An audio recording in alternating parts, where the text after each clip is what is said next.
Welcome to Keep the Hotel Empty. Today we've kept the hotel empty to welcome in drummer, engineer, producer, and owner-operator of Drummer Boy Studios, Mr. EJ Porter. EJ, welcome. Thank you for having me. Nice running into you the other night, man. It's just like, everything's like full circle. Yeah. I just remember first meeting you at the music store, then Apple, then studio neighbors. Yeah, that's right. And it's always good to have like people that you can bounce as a musician. It's always good to have people you can bounce ideas off of, and artists, engineers, other engineers who have experienced what you've experienced, and 100%. Sometimes even having other experiences that you haven't had, to bounce those ideas off. Because I think, with us being in the same field, we run into the same issues and concerns, and same pitfalls. And if I can kind of get some information from you to keep me from making that same mistake, then that's what makes the world go around. Yeah, and I think it teaches. I think it teaches me to realize that whatever shortcomings I have, or whatever things I think I know, that there's always someone who knows a little more. You're right. And for engineers, you always have to know an engineer who can get you out of a bind, right? Because everybody always called the engineer to get them out of a bind, but I think every engineer needs to know another engineer to be like, yo, dude, my system crashed. What should I do? Or I'm having this crazy phase thing. What should I do?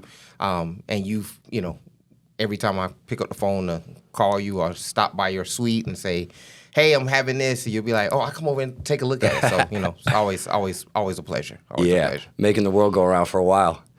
Yeah. So let's press rewind a little bit. Maybe I can get some of the story that I don't know. Where do you pick up music in your life? Because I know this has been in the blood of EJ Porter from the get-go. How does it start to come out in real life? It started a young kid growing up in church and literally just having the opportunity to play drums, experience, music from that segment.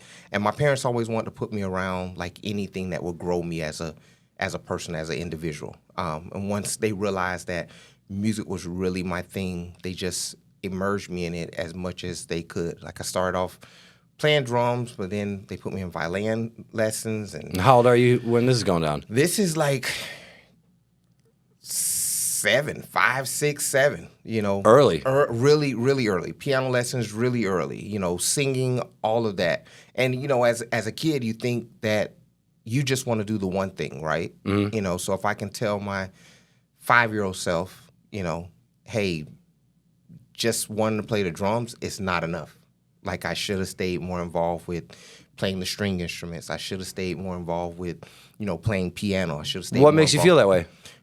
Because in production every day, I'm calling guitarists up and saying, could you lay guitar? Versus if I would have kept playing the string instruments, I could have been laying my own guitar, playing my own keys, being more self-sustained, in production. I got you.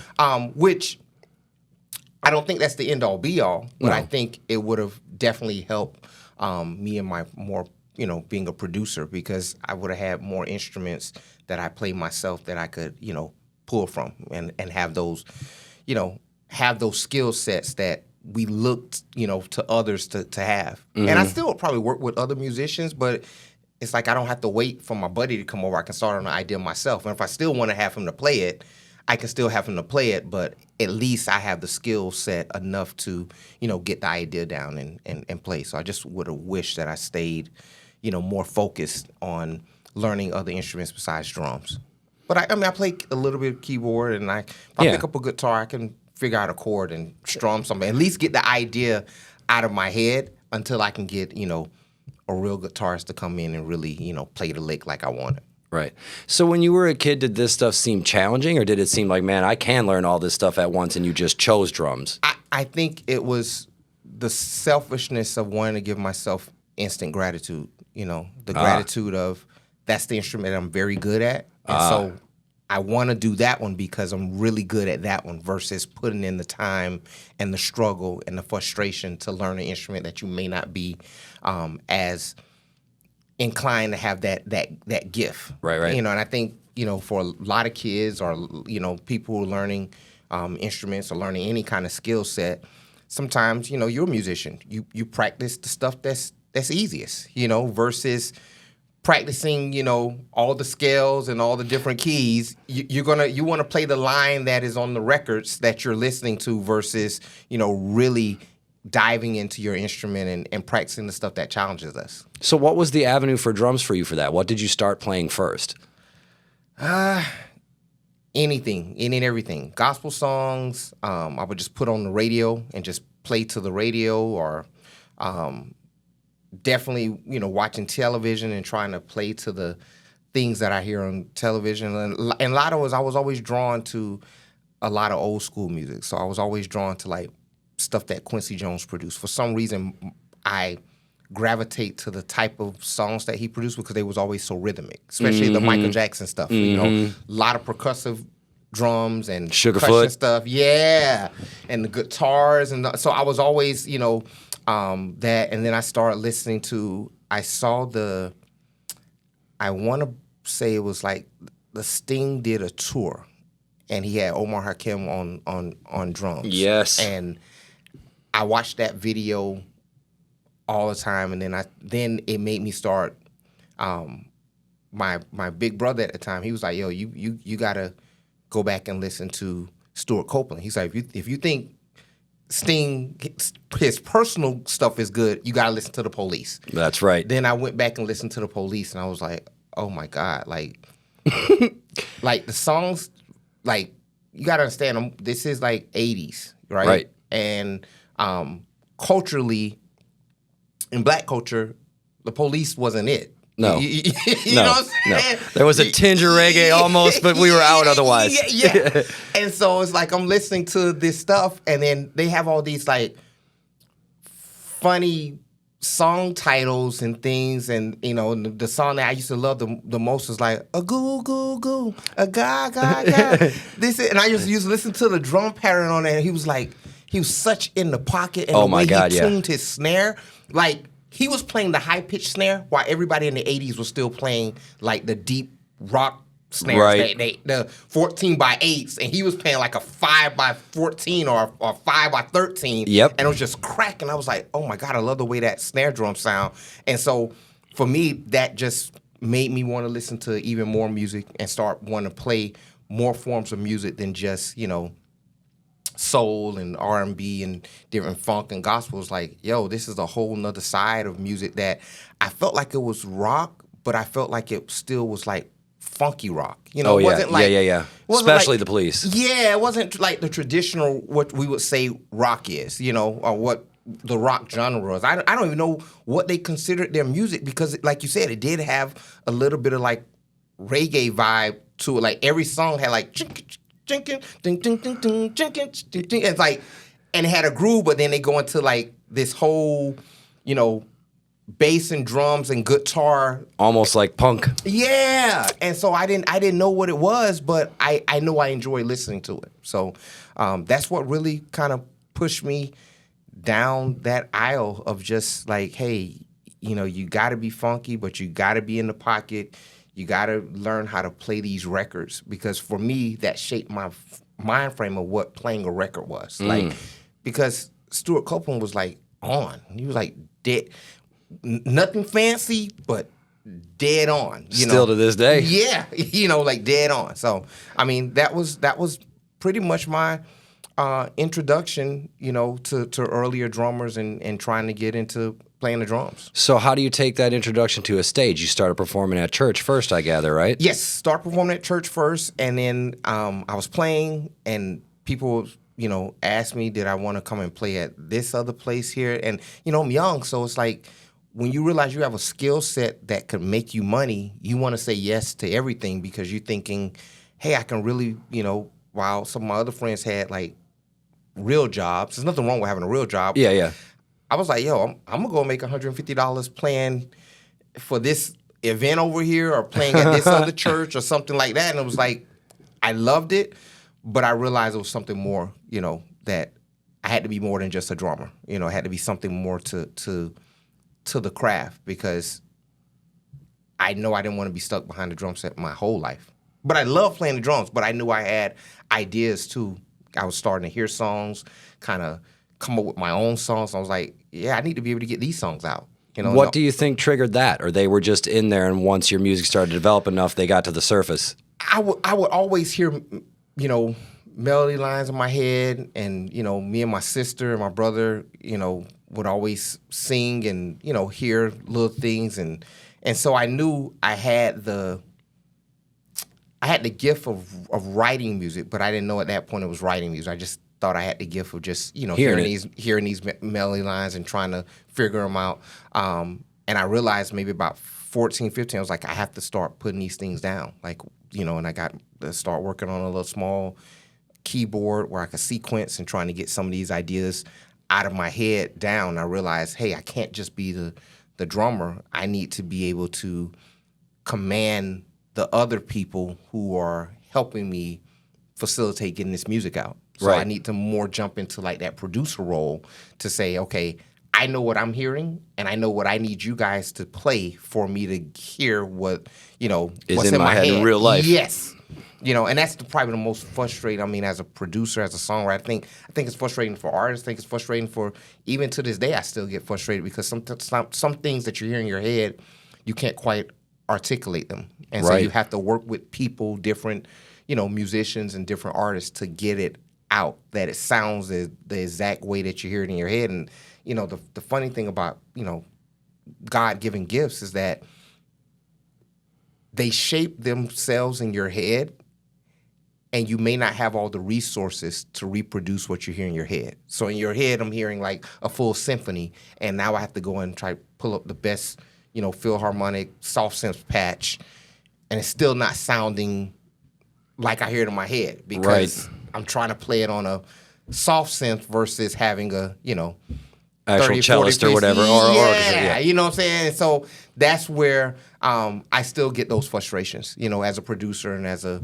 songwriter, is that, you know, you still want to create to the highest level. You want to create what you actually hear versus feeling like you're settling. And sometimes the settle point is, it's good.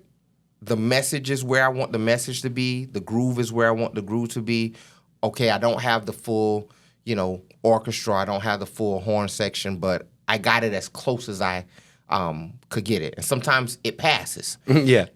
Other times it doesn't. And, you know, as a producer, you're a producer, we'll tweak a song all day. Oh, yeah. It's just like, because you're trying to get it to that finish point that you hear in your head, or what you know the vision should be. Right. And everybody around you say, it sounds good already. Like, why are you listening to this song 1,300 times? It's because it's still not right yet. You know, the vocal is still not sitting exactly where it's supposed to sit, or, you know, the orchestration or the strings or the bass is not where you want it to be. And so I think that's a demon I'm probably going to, you know, battle with my whole life, you know. I think that's probably a definitely. So how do you go from you just get the first keyboard and you're putting some sequences into the point where you're actually able to start working with other people to bring your stuff to life? Where does your production skill start to develop? My production skill starts to develop when I was writing these songs, because I wasn't a performer in that right. Like, I could sing, but I wasn't going to get on stage and sing my own songs. So I was writing these songs. My sister and them, they had a group together called Solution 4. That was their little girls group. And I started writing songs. They were the only group that I knew that would allow me to write songs. And I can kind of not force my songs on them, but be like, yo, here's a new song. Do you want to try it out? You know, Right. And actually get in the studio with them and say, hey, sing it this way or perform it this way. Or, And how old were you at this point? At this point, I was about 15, 16. And they were 12, 13, 14, something like that. So, you know, it's cool having that experience, but I was figuring it out, bro. I was just trying to get someone to sing my songs. And I didn't have a large enough outreach. You know, the internet is not what it is now. So Right. It's not like I just get on the internet and say, hey, I got free beats. Who want to, you know, sing over my songs or rap over my songs? And I'm very much a hands-on person, so I don't even know if the internet was available like that then, if I would still use that approach. Because Right. I like to be in the studio working on the tracks with the artist. I don't want to send you my song and hear what you wrote, and now you do it your own way when you go to. I actually want to be in the studio working on the song with the artist, because I feel like that's the role of a producer. I just don't want to be just a collaborator, but I want to actually produce the record. So the record has the vision that, that's in my head, or has a collective vision of me and the artist working together. But sometimes, working in different states, you can't all the time be that hands-on. Right. So it's still a challenge for me to this day, sometimes working like that.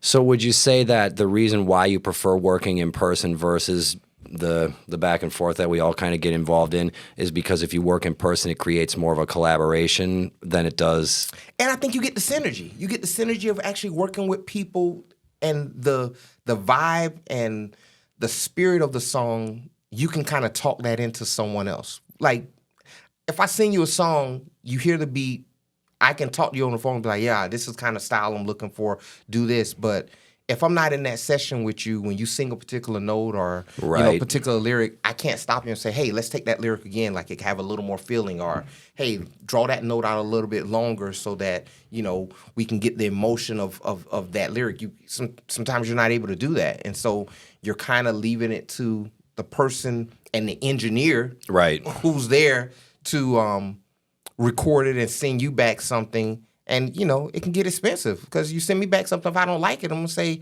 hey, we need to record it again. But at that point, who's paying for it? Exactly. And how much time did you lose? So for me, it's like, yo, can we just figure out a time? If they're not in the same city, I tell my clients, hey, can we just figure out a time? You come down, I want to be in the studio with you. I want to make sure that we're recording this song right, and that the song has the feel that we're going for. And sometimes, as we very frequently talk about, sometimes the artists don't know how to give it that themselves. They have their gift is their voice. Right. But their gift may not be to be a vocal producer, or their gift may not be to be a producer.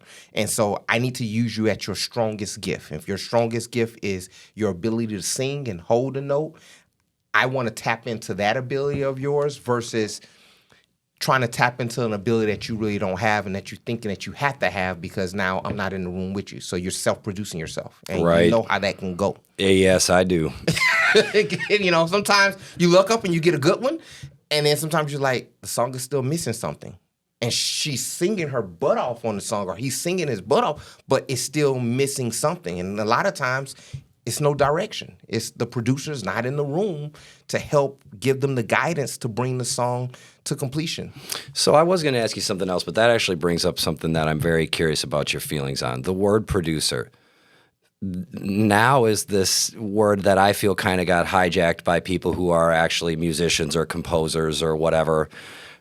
How do you feel about the role of producer in the traditional sense that you're talking about, where you're there to be like their Sherpa? I'm showing you how to get to the top of this mountain, not sing for you.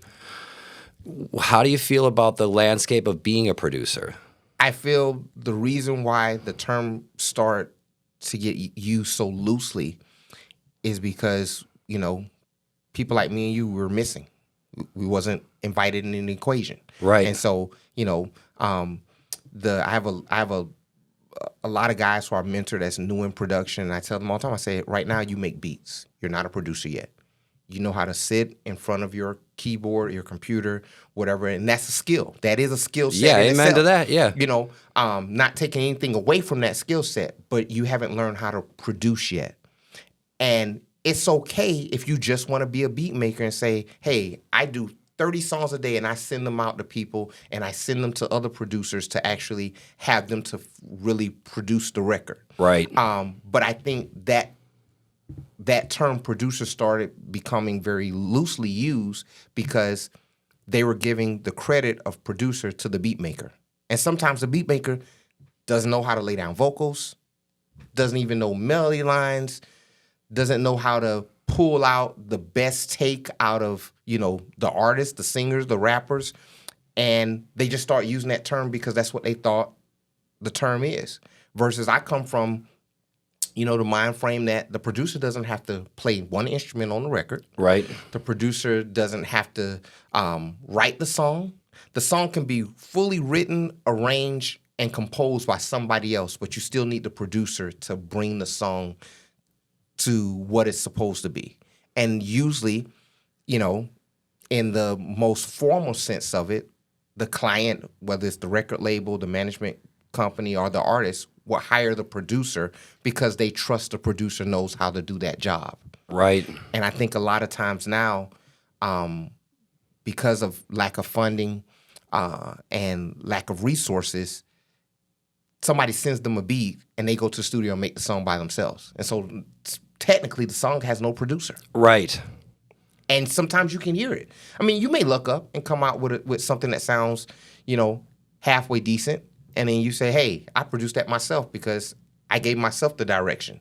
But I'm from, where the producer literally booked the studio time, decided who they wanted to engineer that project, who they wanted to, be the master engineer of that product, and who they want to be the mix engineer. Because based on the type of record we're making, I'm going to these guys. If I'm making, a rock record, there's a lot of guys who can probably mix rock, but I'm going to Chris Loraldi. That's Yeah. where that's who I'm gonna go to as a mix engineer for a big rock record. If I'm making a record for Lil Baby or one of these urban, he's not gonna be my mix guy, Right. for that record. But the producer would know that, versus someone else who doesn't know that kind of stuff. They're gonna just say, hey, he's good, let's just go to anybody, And I try to pair, the projects that I work with people who I know who can help bring that project, to its best form. Yes. From musicians to producers to other engineers, songwriters, because I want to make sure those songs are sounding authentic as those songs can be. Do you think that's because when someone describes to you where a song needs to be, or you can hear where it's at, you're doing what you did when you were younger, you're hearing everything that's missing, you're hearing it beyond it, and it's now your job to try to bring all the things in your head? If they want it to be your job, because a lot of times those are the battles that I'm having with the client. Is Right. that, they don't hear where the song can go. They have a very limited perspective of what they think the song could be. And I'm saying, this song can be huge if we added the right arranger to this song. If we added the right instrumentation, this could be a bigger song than where you see it. But, that's where the relationships and the trust comes, because the clients, they have to trust the producer that he's not going to steer them wrong, and that they have a mutual vision for the project, but I'm never trying to overshadow what my clients want for their song, because at the end of the day, it's their song. Right. And I can't be more married to the success of the song than you are.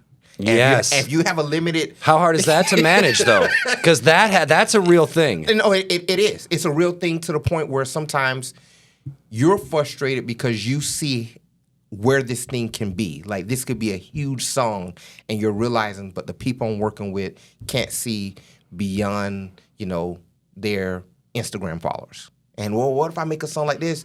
That's not, my followers don't want to hear that type of music. Yeah, but what if this is a record that's not meant for you to sing anyway? That it's a record that we're supposed to get to another artist who can really blow it out. And I'm listening for that kind of stuff, because I realize every song I write and every song I make, produce, may not be for me to take it, to the next level. It may be I may be able to produce a great demo just to introduce the song to a Miley Cyrus who can make it a big song like Flowers, So how do you keep yourself from getting precious about the things you write or play? Because that's what happens to people. They get precious about things. You gotta love the process enough to realize that everything you write and everything that you may write and produce is not for you. I love music that much to realize I'm good at some things, but I'm not good at all things, and I'm not selfish enough to say I want to do it all, because I think that's what happens. Like, we get into this place where we're selfish. We want to do it all. We want to try to, we want to have our name listed everywhere on the credits. Yeah. Versus, my best analogy is, I'd rather be like a 10% stakeholder in a $1 billion company than to be 100% stakeholder in a $10,000 company. Right. the numbers just make sense at that point. That if I touch enough things, I'm not trying to say all the magic needs to be created by me, but I just want to be a part of the magic when it is created. What helped you develop that kind of selflessness in the creative process? Because that's not an easy thing. It took me having a couple of situations where I fumbled and I messed it up because I was trying to hoard it and do it all myself, and realized that we were actually missing the goal. Me being trying to be in control of it we were missing the goal. Preciousness backfired. Yes. You know what I'm saying? Versus saying, hey, you know, maybe there's something that you can add to the project. Maybe there's something someone else can add to the project. And if it's going to make the project better, I want to have their opinion on the project. You know, I'm not saying having 14 songwriters on one song. No. But I'm saying I'm saying having the intelligence enough to say, I've done all I can with this, and maybe it's time for me to involve somebody else in on this that can help us really hit the goal. You know, it doesn't happen. I mean, I'm such a strong believer that no one gets there alone, and it doesn't happen by just the works that we do with our hands. It's the works we do with our hands, the relationships we make, the networking we do, and being able to share our gifts freely with other people. Not for free, but share our gifts freely. That's something that I'm doing. If I feel like it's important enough that you can offer something to help this, hey, I'm going to say, hey, take a listen to this record. What do you think this record need? I can't get the mix right. What, as an engineer, what do your ears say? And if you say, hey, the drums are too loud, we need to back the drums down, the vocals are washed, I'm taking that into consideration because I realized I came to you for some advice. I'm not getting it right, so I'm trying to get it right. And sometimes listening to other people helps you get it right. So that's almost the unique role of the producer reversed. Yeah, it is, but how many people really want to listen to that type of advice? I mean, how many clients you know that you work with that really knows how to just say, I don't know it all, and I'm totally depending on you to help me get to the finish line. I don't know a lot of artists who can put that kind of I was going to pride say aside. that usually doesn't happen until you got like a record under your belt and the second one you start. So that actually brings me to what my next question I wanted to ask you was. It seems like I was going to ask you what's the most important thing to try to get these best takes out of people or the best takes out of yourself. But I think that the answer to that question is the trust. Yeah. So what do you do or not do to have that trust with your clients so you can get to the point where you can be the most effective in making them the most effective? I try to sit down with the clients, you know, and just talk. I don't want to work on music. I need to just talk with you. We need to go and, you know, grab a drink or go grab something to eat so that you can just talk who you are. You can see who I am. Because I think once you know who people are, you have an innate ability to trust them because you're like, okay, they make good decisions when it comes to, you know, who we should bring in as the bass player or the guitar player. And just play a bunch of records. I think music kind of brought us here anyway. And so Good point. You just you play records and say, okay, what you feel about this record? What you feel about this record? Then people start trusting your creative opinion that you play some really good records, especially when you're playing stuff that is not the mainstream stuff, but you realize as a musician or you realize as a producer that was a good record that literally slid, you know, under the radar because it maybe didn't have, you know, they maybe wasn't a big budget artist or they're not, you know, super known, but they make great music. Side note, I fell in love. I was on Delta and catching a flight to go to Africa, and they're playing like the Spotify playlist or whatever, the curated little playlist as they're, you know, as we're loading, and I'm just chilling, and a song came on called No Cities Left by a band called The Deers out of Canada. And I just literally fell in love with like their music to the point where I went and did research and listened to like 4 or 5. That whole 16-hour flight was me delving into all of their previous works. And I was like, these guys are really good, but they just kind of slid up under the crack. Like rock band, really good. The lead singer has such a rich voice, and his name is Murray. I can't figure out what his last name is right now, but such a deep and rich voice. And so I was talking with another client, shared the story, played the music, and they were like, bro, that's dope. Like I've never would have been introduced to that if you never would have, brought it up. And I think that's how you build people trust, is that you play the stuff that speaks to you, the stuff that touch you. Because once you play it, if it's really dope, I feel like stuff that I get very excited about, people understand the excitement is a genuine excitement. It's not an excitement to sell them on me. This has nothing to do with me. I'm excited about another artist's work. And I want to be just that excited when I finish creating songs with you. You know what I'm saying? Because I think everybody wants you to be excited about their stuff. You know? And I don't want it to be I'm excited about it because I created it. I want to be excited about it because we worked on something together and that you love it to the point where you want to share it to all your friends. You want to walk out the studio right now and play it to all your friends. That's one of the best feelings in the world, to know that, we've built something so good in such a short amount of time in the studio. And sometimes it doesn't happen overnight. I mean, you know that. Sometimes the first session is like, ooh, what did I get myself into, right? And then no comment. Then the other sessions are like, okay, we're working out. We're starting to see eye to eye. Right. The music is starting to happen. The gel is starting. The synergy is happening. And I think that's where the trust is really built, is when people see that regardless of times that y'all may disagree, that you're still, interested in working on a project, unless it gets really bad. And then sometimes you just have to cut your losses while you're ahead. Yeah, that's just not everybody works with everybody. Yeah, and I get it, but I try to still. I'm the type of person that I'm still trying to work it out, because I feel like we're here to do what we both love. We both love music. Right. Why can't we do it? We're not trying to have a marriage here, but sometimes the relationship between the artist and the producer can be a good marriage or a bad one. Right. Yep. And it's like the bad marriage, producer-artist relationship, it's almost like neither of us want to be here, but we know we're better together than that's such a unique thing. It's like neither of us want to really be working like, I hate going to studio. But then you realize, but this person really gets me. Right. And when we click and make the music that we're supposed to make, we're both happy about the music. It may have taken us some adversity to get to that part, but when it's said and done, it's like, oh, we love what we came up with, And I love those type of sessions. I love those type of sessions where we're trying to figure out, the power dynamic between the artist and the producer. Because at some point, the artist has to just let go and say, I trust.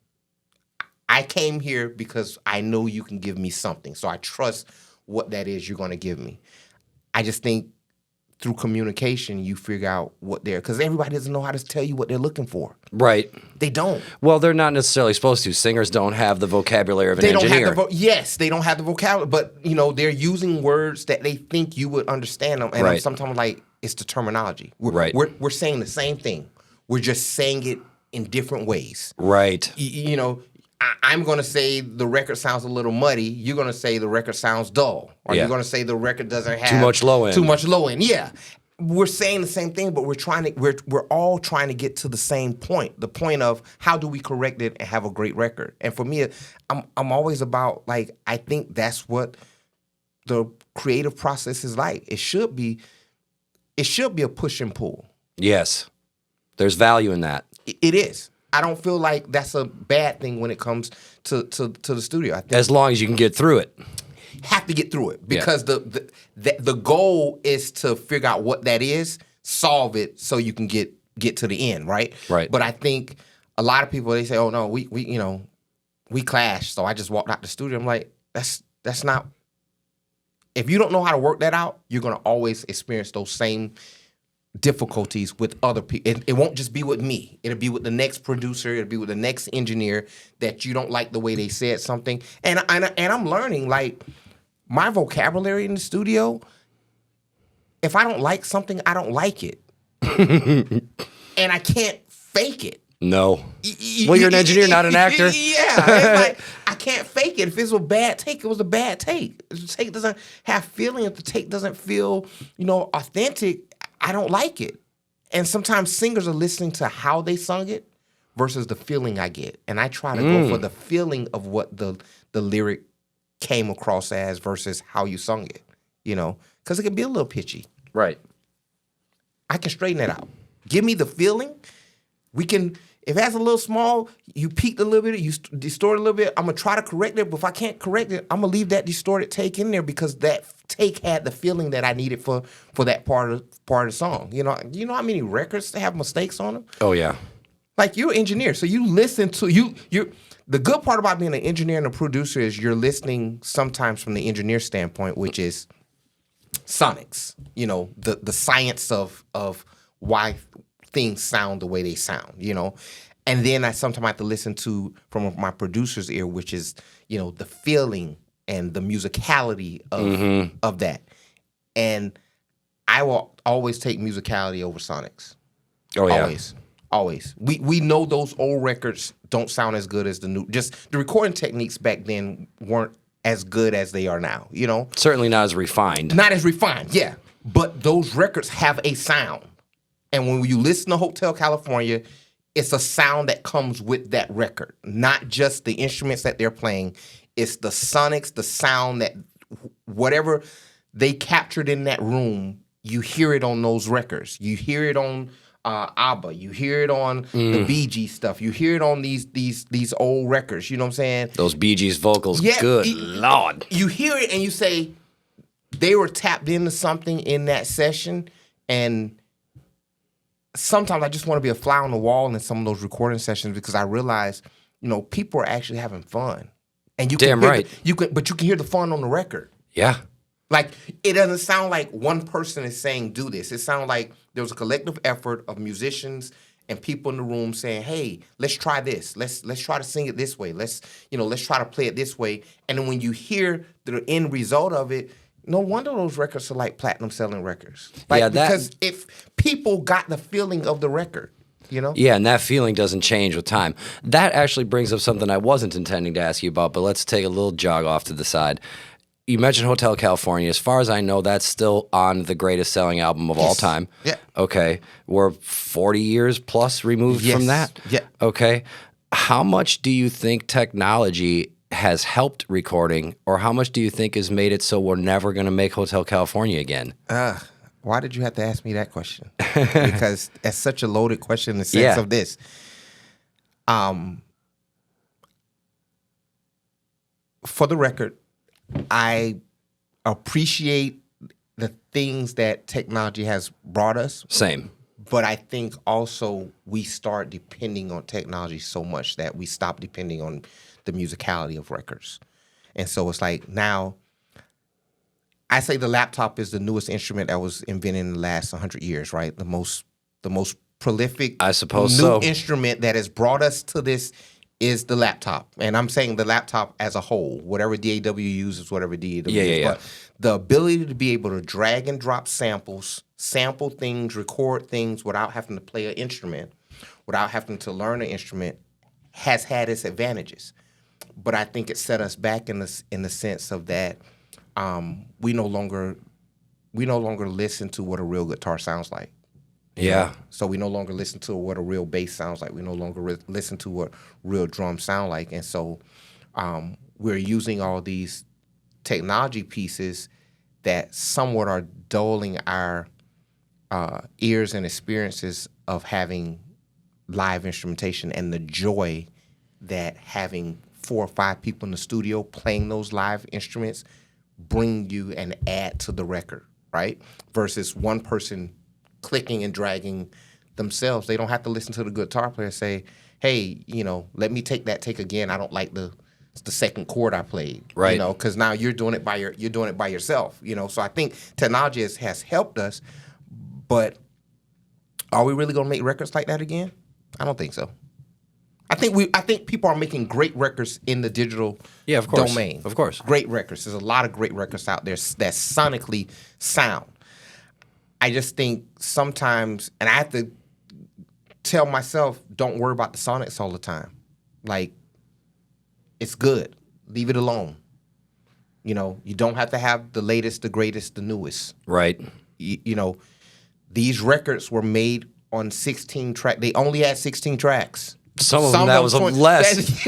You know what I'm saying? They had to figure out how to bounce, you know, loop that. Reverb from the basement. Yeah. And they were making the best records they could make. But even at making some of the best records they can make in their time, those records are still holding up to records now. Right. Sonically and numbers-wise. Like, those records are like, you know, I think Hotel California and I want to say Thriller or Billie Jean. Thriller. Like 74 million records sold? Yeah. You're not gonna get 74 million records out of anybody right now. No. 74 million? Yeah. Physical records? Yeah. That's not at happening. $15.99 a piece? Yeah. $19.99 a piece? You can barely get it at 99 cents a piece. That's what I'm saying. Like, you're not gonna get that, but they were putting in the time to make those records actually have the feeling and the sound that they have versus and that still translates. It does. Sound translates. Feelings translate. I think the stuff that we are trying to be so clear and clean about that, you know, we want to get all these nice, you know, pop filters and isolation, and we're going to isolate this from isolating that. And like, yeah, but some of the tones we're hearing on those records are the harmonics of things not being isolated. You know? And so now it's like, okay, but we want everything to be so isolated, and it actually sounds so clean that it feels put together versus like it organically happened. Right. It's almost engineered instead of played. Yes. And I want to get back, and I think there's a time for both. Right. But I want to get back to where we're actually playing records versus putting records together, you know, and actually having the fun experience of creating with other people in the room. I think there's just something special to create, and I love to create by myself. I do. It's hard for me to have people in the room, but I realize once I have people in the room, I mean, it's vulnerable for me to have people in the room. Yeah, right. Because I don't know what's happening, bro. Like, I'm thinking through it. As you're watching me, I'm thinking through it at the same time, so I don't have all the answers. But when I hear what I like, I know that's it, right? Versus sometimes I think we want to have the answers because other people in the room watching us. And I don't need to have all the answers. Like, sometimes it's not me. It's I gave you an idea. I hummed the idea to you, but once you put on your guitar and played it, you actually made the idea what it is. I just gave you a starting point, a blueprint. But the song is really, you actually help co-write the song through your ability to interpret what I gave you as a blueprint, you know? And I think sometimes, you know, we don't have that kind of synergy or that creativity with people in the room because we're in the rooms by ourselves versus having other people there. Right. You know? You brought up a good point. No one's selling 74 million records. No one's selling really many records anymore. Monetization as an artist has gotten to be really weird. I don't want to say it's hard because some people are making money. No, the ones who are making money they have realized the monetization is not just in the records. They monetize their brand. They monetize who they are, the feeling that they give their fans. You know, they're probably not selling as many records as they could sell, but they have other things that draw their fans and draw their followers in to want to support them. Well, when you're producing a record, and this is something I used to have to think about, but it's been a minute for me. When you're producing a record, how much are you thinking about what your artist is going to be able to do with this, even if you do make the dream come true? And the record sounds good. You're right. I do think about it, but I try not to get caught up in thinking about it because I think sometimes when we get caught up in thinking about it, we start producing for external factors versus producing for us. Good point. You know, now we're trying to produce by, will radio pick this up? I don't want to worry about any of that when I'm in the studio. I don't, because I'm overthinking the process. We should be having fun in studio and making music that we like, not making music that we think others will like, because that's so obscure. We don't know it's what they're almost gonna impossible. Like. Yeah. You know, so I think we have to make the songs that we like, and if we love it enough, I think it gives us enough happy feelings, and it gives us enough encouragement to actually put it out there to people and have a very positive outcome about it for yourself.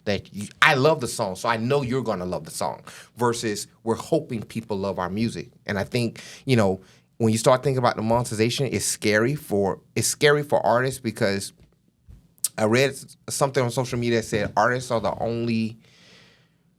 have to pay for the production, pay for the engineer, pay for mastering, pay for the video to be made, pay for marketing and promotion.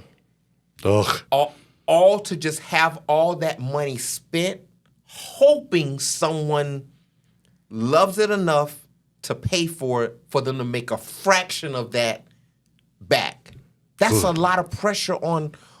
I don't have that kind of pressure on me as the producer. See, and that's why I was wondering how much that creeps into your head, or how much you can think about it all, because it is exactly what you just described. And it can be exhausting. Like, me thinking about it as a producer saying I want to be an artist, that could be very exhausting. Besides the fact that I own my own studio, so I don't have to pay for studio time. I can engineer my own project. Play your own drums. I can play my own. You know, some of those things I could kind of get away with not having to shove out the money, but the marketing and promotion is still real. You have to pay for that. You know, you have to pay for the graphic design, and pay for, the videos and the things that you can't do. And that's scary, that, you may be in on a project.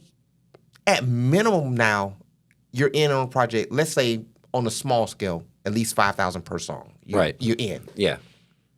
How do you make that back? When I've got my BMI statements and looked at my streaming, and I'm like, bro, that song had 700,000 plays. That song has almost 1 million plays, and they're giving you $200, $300? For artists, if they don't have another way to support themselves, they'll make one song a year, because that's what they can afford to make. And me and you both know they need to be making 2 songs a month. Right. Minimum. Because half of that's never going to see the light of day, exactly. and it'll make the other half better. Yes. It's like, but that's a real, challenge that they are having, that I hope artists are not being discouraged by it, because I think they have to find a way you still have to do it. So you either network with people who have common interests, common goals, or you decide I'm going to do it at the most streamlined budget possible, so that I can still stay involved in the process. Because if you don't do the process, man, music is not like riding bikes. They say, hey, after you learn to ride a bike, you'll never forget, right? Music is not like that. I can walk away from one DAW for a little bit and start working in another one, and have to go back to that one. I'm lost, bro. I'm on YouTube University trying to figure out how to do the bounce again. Because 100%. Everything changes, and that's from just an engineer standpoint, a producer standpoint. From an artist standpoint, if you're not releasing songs and doing what it takes, it's so many other people who are doing it every day. There's a kid in his basement in Iowa somewhere who's making 30 songs a month, and they may not be good, but you're 29 songs behind him now. Yes. And at some point, he's able, just because he doesn't care. And I wish artists would go back to don't care. I hate that sometimes when artists come to me, I give them so much information that it scares them. And I'm trying to just give them information because I want them to be knowledgeable about what the process really looks like. But sometimes having too much information makes you afraid to do. Mm-hmm. And sometimes I feel like I wish I wouldn't have never said that to them, because I wanted them to be just the like naive, that kid in the basement. Yes, that I'm just going to make songs, and I don't care about having marketing promotion. I don't care about having, a video. I'm going to shoot the video with my iPhone. I don't care about having all this other stuff, because it keeps you still in the process of doing. And I think, as artists and producers and creative people, we still have to create. Right. Whether we're scared, whether we don't feel like it, you still have to do it, because it is a lifeline for us. That's really valuable advice. That's facts. You got to do it.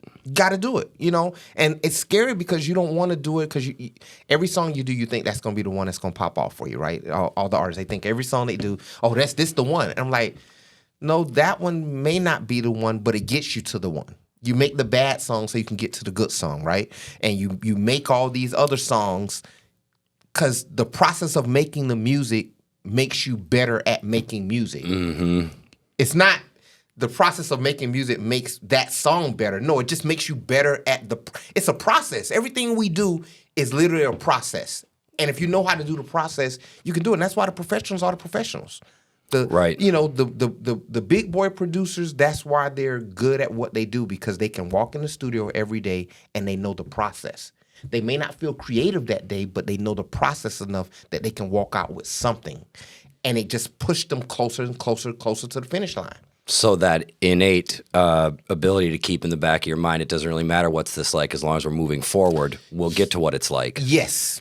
But everybody can't see that perspective of it.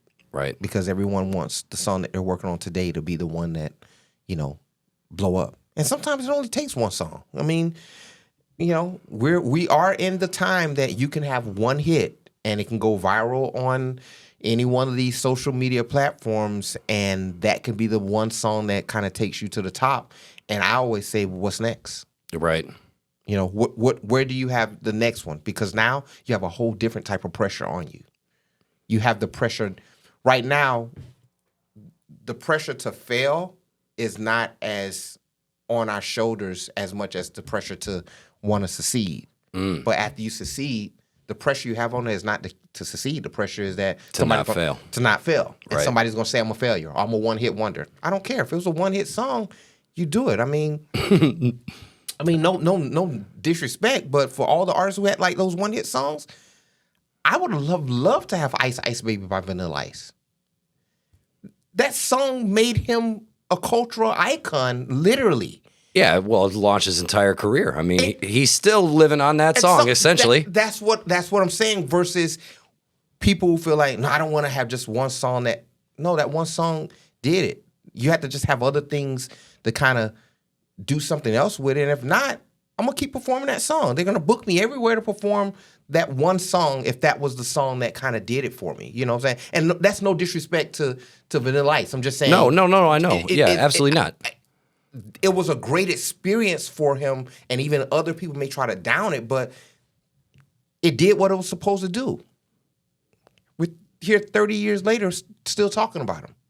Right. Yeah. You know? Haters can't say much about it. You know what I mean? And some people did have some fun doing that, guaranteed. Yeah, but I mean, I think where we are with creating and being musicians and studio owners and producers, you're in a spot where as long as you keep doing it, there is fruit from what you do. You may not have a number one hit. You may not have a number one Billboard hit, but, you know, I like the stuff I create, and I still have it on my playlist, and I play it when I'm in my car, and I play the songs that my friends have that nobody else ever heard, because those songs still speak to me. Those songs still have an emotional place in my heart, you know? And that I think as we create music, if we go back to creating music for that purpose and not the purpose of, oh, I want this song to blow up, because you're putting your efforts into the wrong part of creativity. Like your efforts is, I want this song to blow up, I want this song to blow up. What happened to, I just want to write a good song? Yeah, right. What did happen to that? Nobody cares about a good song. Because it can be a great song with, 300 streams. Or it can be a okay song with 300 million streams. Right. And the general public is going to say the song that has 300 million streams is a great song. Right. No, it's just a marketed song that was marketed and promoted well, that they put resources and finances behind to make that song good. And sooner or later, I think we will get back to the place where we have to stop looking at the metrics of music, and just, does it feel good? Do I like it? That used to have to come first. Used to, but now everything is, we didn't know. I mean, you have to look at when CD sales, and I know I'm dating myself, but we had to look at CD sales. Like, there was really no instant metric of CD sales. No, you had to wait a week at least to see what the SoundScan reports are. Yeah. Sometimes even 2 to 3 weeks. Yeah. Now you can look at a song, and if the views on YouTube is not going up, and if your Spotify streams are not, you think yourself is a failure. Versus patting yourself on the back and say, I completed something that 40 million other Americans couldn't do. which is I at least released the song. True. That's a perspective I think that people forget. Yeah. That there is an achievement to just following the process through. Just getting through the songwriting process, to the recording process, to the mixing and mastering process, to the graphics and design, to actually releasing on these platforms. Like, that's an accomplishment in itself. Do amen to that. We didn't. You grew up during the same time I did, so we didn't have that. That process wasn't so easy for us. We actually had to go and find a CD person who did duplication, and had to do the minimum order, which most time was like 100 or 500 to get a good price. I was gonna say I was doing like 2,000 of my first ones, and it's like it's like one of them doing all this product, right? Yeah. It's like now they can literally man. do it, upload it, and it can be available tomorrow. And Right. like the process is so easy, so they don't appreciate the process. I always appreciate the process because I feel like that's an accomplishment in itself. You did something. You got this creative work outside of your head, out of your heart, onto some type of tangible listening platform. Yeah, That's appreciating the process Yes. is huge. So I wanted to ask you about one other thing, sort of aside from this, but you brought up owning your own studio. Yes. You've been doing this for how long now? Over 10 years, right? I've had my studio. I moved in 2010, so 14 years. Yeah. Okay. So what do you think has helped you last this long? That's a long time period. Being friendly with clients and trying to always help people to see their vision, to see whatever their goal is. Because I think people appreciate that more than they appreciate the service that you provided. Anybody can provide a service. You know that. There's hundreds of studios Right. that people can go to. People go to places where they feel like they can get their work out in a reasonable time at a reasonable price. And they want to go places where they feel like people really want to see them win and support their projects. And that's what I'm about, man. I really want to see artists, old, young, achieve their musical goals. That's like a goal of mine, is to see them achieve their goals, because I think, it's so hard to make it in this business. It's so much, negativity. And so as a studio owner, it's like, I want to see those artists, when they come to me, I love to see the new artists come in and say, hey, can I record? Can I record? Yeah. And I let them record. And the first time them listening to themselves, you know the feeling. Yeah, I They're sure sitting do. back on the couch. That's and why I'm listening to smiling. themselves. That's why I'm smiling. And it's like, they are so happy that that's them. They can finally hear themselves. That feeling I've experienced it 1,000 times by now, right? Right. It still gives me the same happy feeling when I see a new person experience that. Because for them, they feel like they're on their way. Yeah. It's like, and you provide something that you do effortlessly, that you do every day in and out. For them, that was a challenge, and you help them overcome a challenge by something that you do effortlessly every day. And so a lot of the clients that I have, they appreciate that in me, because they know that, I'm really trying to help them. I'm not just trying to take their money. I really want to help them, because I'm realizing at this point in my life, I have to work with people that satisfy something in me, because my creative time is way worth more than my engineering time. I'm sitting with these people trying to help them create and help them get their vision out, their music out, their goals, their dreams, whatever that is. And I need to be compensated, not just, financially, but I have to have that feel good point too. Because what happens if you're only compensated financially? You know what happens. You get burnt out, because none of the stuff is exciting to you anymore. And it's actually exhausting. It becomes exhausting, because now it actually turns to a job. When you're having fun, it doesn't feel like a job. I know I'm at work, but it doesn't feel like a job. Good point. But when you're just taking their money and they just coming in, it's like pressing R or 3, and you're just like, and they start to kind of feel that you have this whole thing of just record versus you're trying to actually be involved and be involved. Right. And I think people want engineers in sessions who want to be involved. Because So do you think that's where the engineer line now gets blurred with the producer line? So when I say be involved as an engineer, I think engineers have to have an ear as well. I don't think you can be a dumb engineer anymore or a non-musical engineer. Right. Because you still have to listen to things that as a engineer. If they step back too far from the mic or whatever, and you heard that change in volume, you have to be able to say, hey, can we do that line again? This time don't step back or whatever, because it's going to make your job harder at the end of the day to give them a quality recording. But I do think the line gets blurred when, as a producer engineer, you start taking on the role of producer when you should only be engineering. Because you can't. One is a way more expensive, costly, process than me just recording you. Right.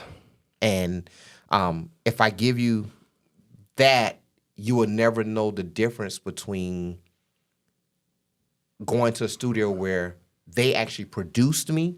This guy was just an engineer. Right. And I think those artists have to have the distinctive line, because if they don't, they start expecting that everywhere they go. You're right. And then they get somewhere else and say, oh, I don't like going over there because they just let me record. And I was like, that's what the engineer's supposed to do. Then we come full circle where they forgot what a producer is. And then they figure out what a producer was. Yeah, he's not supposed to tell you he didn't like that line or to do that line with a little more confidence. So that wasn't his job. Right. His job was supposed to make sure that the level was good and that your vocal hit the meter where it was supposed to hit, and that, it's a great take. That when he finishes the product, he can send it to any other engineer or any other producer, and people are going to say it was recorded well. Right. Not necessarily it was performed the best well. takes, yeah. Yes.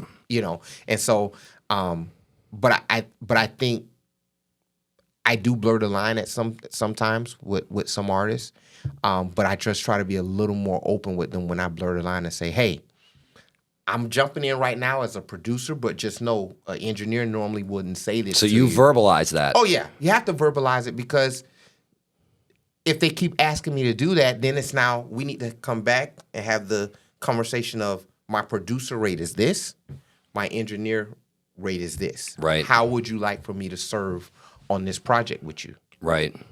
Because that's a perk sometime of working at a studio where the engineer is a producer. That's the perk of sometimes when I send my records out, to be mixed by engineers who are producers, because they understand sometimes how to shape the song, where they're doing some arrangement sometimes in the mix down. There was a lot going on here, man. So I just kind of pull these instruments out right here to let this part have a little more space, so that when the chorus came back in, the chorus sounded bigger. But I don't mind doing it.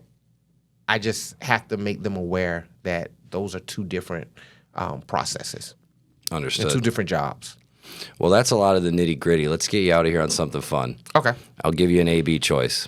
Either you could play drums with any band, anytime, any gig you want, you name it, or you can produce a session with any artist you want. Which one is it, and who are they?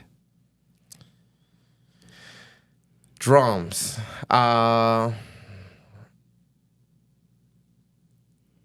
going to actually pick the drums, and this past summer, I got a chance to see, I was in traveling, because I love to travel.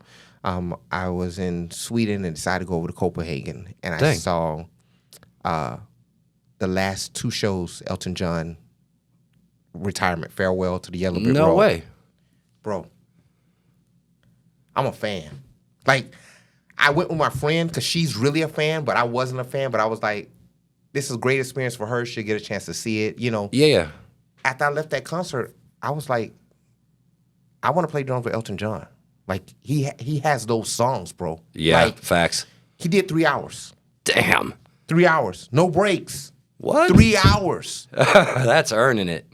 His whole band been with him for 50 plus years. Good Christ. All the musicians, like most of them, he had a younger guy who played the keyboard, but his percussion player, his drummer, he's like, they've been with him since they came to him in 1972, so 50 years. Wow, I did not know that. And I was like, that probably has to be one of the funnest gigs to be playing with your friends for 50 years. No kidding. Doing the shows that you want to do, and it was sold out. And I'm not even a big Elton fan, but after that show, I was calling home, like, from the engineer standpoint, the sound was immaculate, the song selection, and he played the piano for 3 hours, an acoustic grand. Like, I'm wondering why his hands are not hurting. I was like, yo, I would love to play. Those are type of tours, not a bunch of smoke and mirrors, right? Not a bunch of pyrotechnics, no stem tracks. And I have nothing wrong with stem tracks or, pre-recorded tracks, because I do it with my band sometimes. Yeah. But for him to play that type of show, for those people there. And every bit was performed. And to see him at 76 years old, 74, however he is, perform and do a 3-hour show, I was like, yo, I would literally leave the studio to play those type of gigs. Well, that was a curveball. I didn't think Elton John was going to be the answer, but good one. Who you thought? I mean, I didn't really think. It was an experience, and I've been to a lot of shows. And the professionalism off the charts. Professionalism off the charts. Lighting, sound, everything crystal clear, and it's just his show was just amazing. I was like, Elton John is that dude. Facts. And I was thinking, like, looking at other artists, more contemporary artists, but for him to be doing it that long and to know that he still knows how to have this audience in the palm of his hand for 3 hours. I want to say he did 40 songs. That's 40. wild. I'm not talking about snippets. 40 full songs. From everything. Like, he went his full career, like 16-year-old Elton John to 65-year-old Elton John, like 50 years worth of freaking music. And I was like, he's a genius. And I never had that feeling in a concert ever in my life. Damn, Sitting that's wild. there, like, it was just, and I didn't stay on my phone. Like, it was one of those situations that I didn't want to be on my phone. I just wanted to be in the moment. Because I knew I was experiencing a moment that most people would never experience. And especially knowing it was the show before the last show that he said he's, farewell to forever. Right. And I'm like, I'm sitting here in Copenhagen watching Elton John, like 5 rows from the front, and I didn't have tickets that day. I walked outside and somebody said, do you need tickets for the show tonight? I was like, sure. I thought it was going to be like a scam. Yeah. He literally was like, give me X amount. I think I gave him the equivalent for 3 tickets. I gave him the equivalent of like $700 US. And he walked me right in and was like, your seats are right there. I thought he was joking.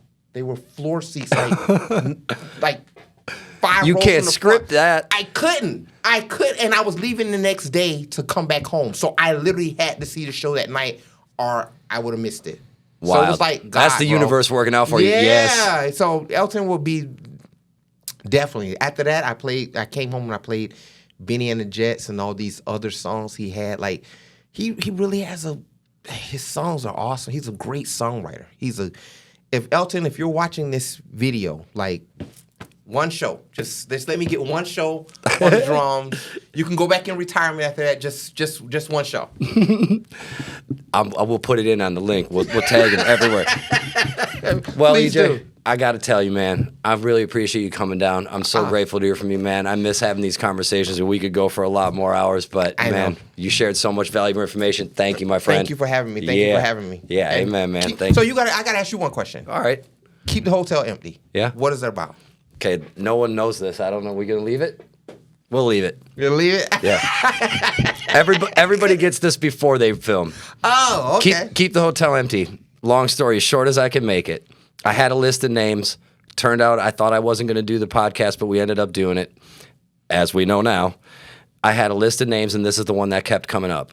I couldn't find online where I had found it or how I got it, so I got to make up my own meaning. So this is something no one ever hears. I literally keep the hotel empty so I can welcome you in. Wow. And I figuratively keep the hotel empty in that we have no agenda. I'm not political. I'm not trying to get you to say anything. Gotcha. I don't want to paint anybody in any light. Yeah. I just want to let everybody be themselves. That's great. Thank you for being yourself today, brother. Thank you. I appreciate you having me. Yeah, man.